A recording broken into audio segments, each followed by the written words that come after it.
Hola a todos, esta es la tercera parte de los transistores BJT, del funcionamiento de los transistores BJT. En este video ya vamos a empezar a utilizar el simulador y vamos a hacer la analogía con unos ejemplos pues más digeribles, ¿no? Más fáciles de entender. Entonces nosotros vimos que hay 3 regiones de operación, de hecho hay 4, pero pues la última región no la vamos a tocar en este video. Pero nosotros ya vimos la región de corte, la región lineal y la región de saturación. Existe la cuarta que se llama región inversa. Sin embargo, pues en este video no vamos a tocar ese tema. Bueno, aquí ya vimos cómo se comporta el flujo de electrones o cómo es el procedimiento cuando nosotros alimentamos con corriente directa en una red cristalina, que esa red cristalina dopada pues hace alusión a la estructura de un transistor BJT. Hoy vamos a hacer una analogía más sencilla utilizando su símbolo eléctrico, y lo vamos a ver, vamos a ver este símbolo eléctrico como una llave reguladora, ¿no? Como una resistencia.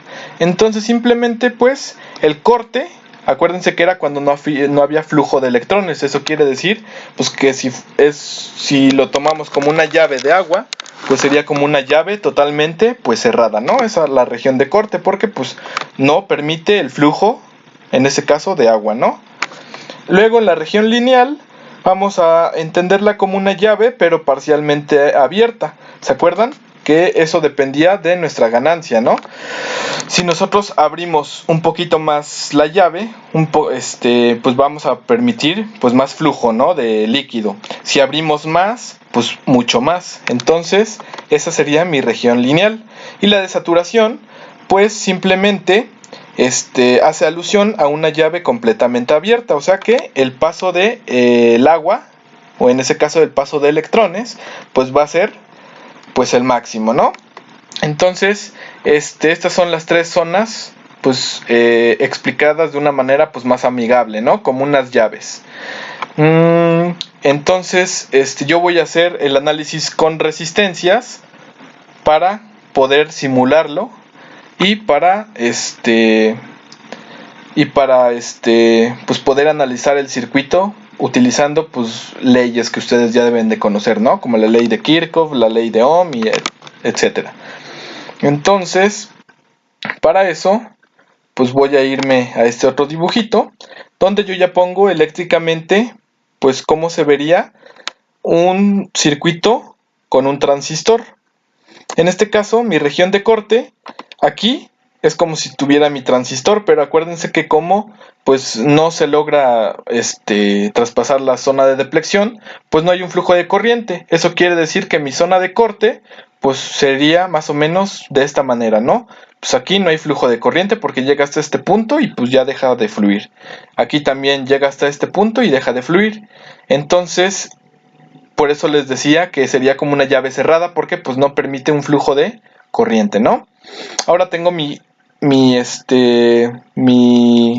circuito de una configuración lineal. Aquí en este caso pues sí va a haber un flujo de electrones, y ese flujo de electrones entre el colector y el emisor pues va a depender de qué tanto abra la llave, ¿no?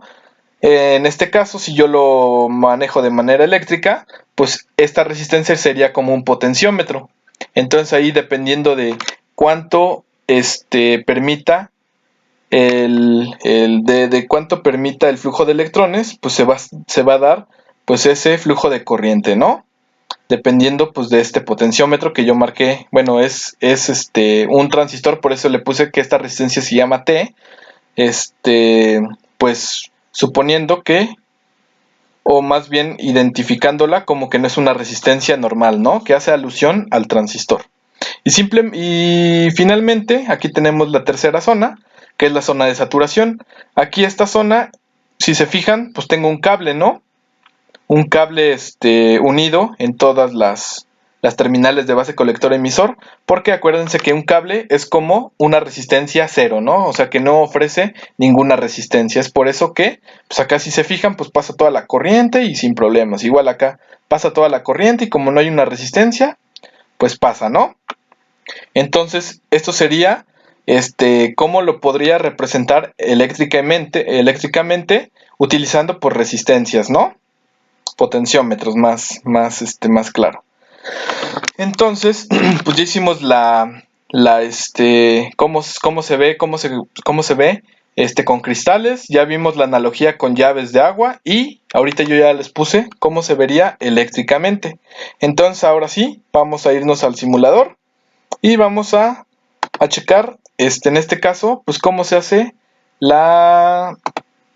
cómo se hace un circuito básico, ¿no? Pues aquí nos vamos a ir a Power Supplies y vamos a obtener una fuente de voltaje directa. De la fuente de voltaje vamos a irnos a Discrete Semiconductors y vamos a obtener ahí transistores, en este caso un NPN, ¿no? Ahí, como ya vieron, pues hay PNP, hay MOSFET de canal N, de canal P, pero esos ya son otro tipo de transistores, ¿no? Hoy vamos a utilizar este transistor. Nos hace falta otra fuente de voltaje, ¿no? Aquí ya tenemos, la replicamos y vamos a ponerla aquí 0 volts, ¿no? Para estar en la región de corte. Vamos a agregar unos instrumentos de medición, vamos a poner amperímetros para checar el flujo de corriente entre las regiones. Y aquí muy importante, nosotros, bueno, cuando yo les di el diagrama eléctrico, utilizando resistencias o potenciómetros, o viendo más bien un transistor como un potenciómetro, pues vimos este comportamiento. Si nosotros estamos en la zona lineal, pues no hay problema, ¿no? Porque si se fijan, pues aquí, este nodo, por ejemplo, si acá fuera una fuente de voltaje de, no sé, de 5 volts o de 6 volts, y aquí sería otra fuente, por ejemplo, de 4 volts, etcétera. Pues si se fijan, y como ustedes ya saben identificar los nodos, pues aquí tenemos que este nodo, pues es el de 6 volts, ¿no? Este nodo sería el de 4 volts, y todo este nodo sería pues el de tierra, ¿no? Tengo mis tres nodos identificados. Pero ¿qué pasa si estamos en la región de saturación? Si se fijan, este nodo del positivo también es el nodo del otro positivo y también es el nodo del negativo. Entonces aquí solo existe un nodo. Y si se fijan, estoy conectando el positivo con el negativo. Eso quiere decir que estoy haciendo un cortocircuito.